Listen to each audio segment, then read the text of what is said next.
Bonjour tout le monde, je suis le docteur Carrie Madej, ou Carrie, et je suis médecin en médecine interne. J'ai suivi une formation dans des institutions allopathiques et ostéopathiques, et j'ai servi en tant que directrice médicale et médecin privé pour les cliniques jusqu'en 2015 en Géorgie.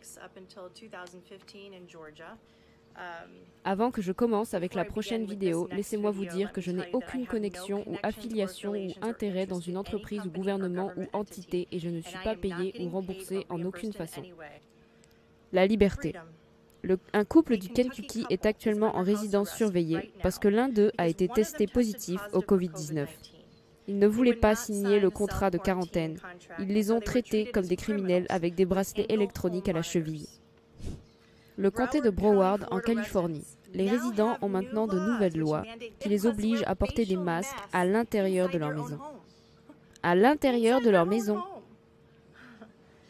Le 17 juillet 2020, la Nouvelle-Galles du Sud a déclaré qu'elle restreignait les activités de haut risque comme le chant, les chorales, la danse, se mélanger dans les milieux sociaux parce que ça propagerait le Covid-19. En mars 2020, un porte-parole de l'OMS, le Dr Michael Ryan, a déclaré que l'OMS a le droit de pénétrer dans vos maisons et de prendre et d'isoler des membres de la famille qui peuvent être infectés de manière sûre et digne. Où irait-il? Un camp de confinement? Un camp de la FEMA?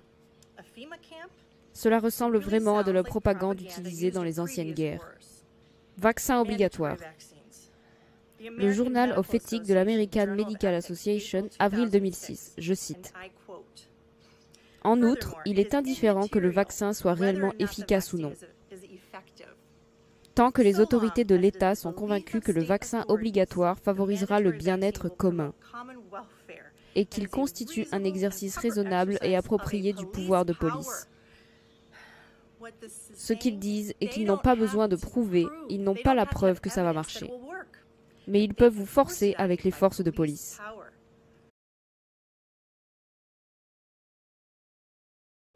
Et qui croyez-vous avec votre vie? Le CDC? Il détient plus de 20 brevets de vaccins et vend autour de 4,6 milliards de dollars de vaccins par an. Ça ressemble à un business pour moi, non? La fondation Gates a donné plus de 150 millions de dollars au CDC d'ailleurs. D'ailleurs, notre président ne croit pas au CDC. Il est maintenant déclaré que tous les laboratoires passent par la Maison-Blanche plutôt que par le CDC. Je veux dire, pour le meilleur ou pour le pire, mais ça vous dit qu'il ne fait pas confiance au CDC. Faites-vous confiance à l'OMS? Plus de 4,3 milliards de dollars ont été donnés par la fondation de Bill Gates. Cela ressemble un peu à un conflit d'intérêts. Comment faire pour qu'il ne soit pas biaisé? Croyez-vous les fabricants de vaccins? Eh bien, le gouvernement des États-Unis protège les entreprises pharmaceutiques de toute responsabilité pour les dommages que leurs vaccins peuvent infliger à une population. 2 mandats ont été adoptés qui accordent l'amnistie aux fabricants de vaccins. L'une est une loi nationale de 1986 sur les blessures du vaccin pour l'enfance.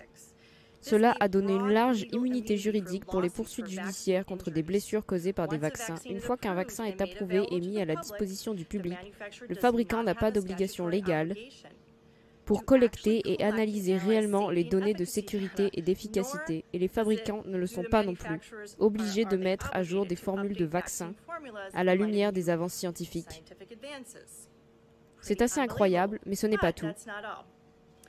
En plus de cela, les fabricants de vaccins ont reçu une protection supplémentaire en matière de responsabilité sous une déclaration d'Alex Azar de février 2020, secrétaire à la santé et aux services sociaux. Il déclare que la loi sur la préparation du public et la protection civile lui a donné cette autorité.